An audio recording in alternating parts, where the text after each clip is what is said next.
د امر بالمعروف نهي عن المنکر او شکایتونو اوریدلو وزارت محتسبینو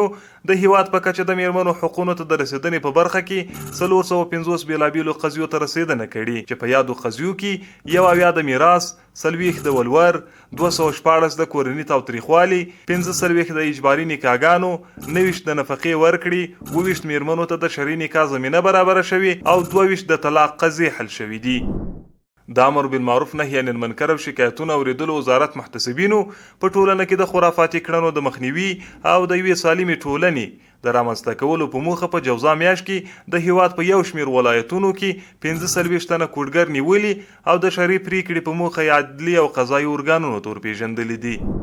محتسبینو د هیواد په ټولو ولایتونو کې د یو سالم اقتصادي نظام د رامنځته کولو، نرخونو کنټرول، تاریخ تیر موادو له منځه وړلو، سود، احتکار او په ترازو کې د خیانت کولو د مخنیوي او د باکیفیته موادو بازار ته د وړاندې کولو په موخه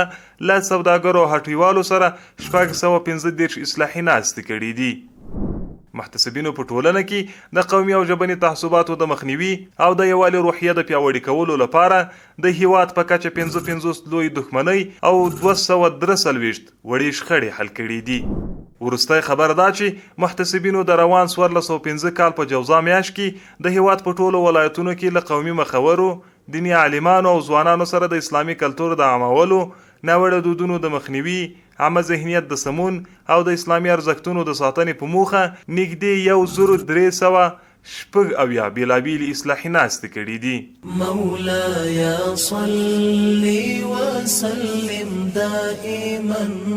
ابدا.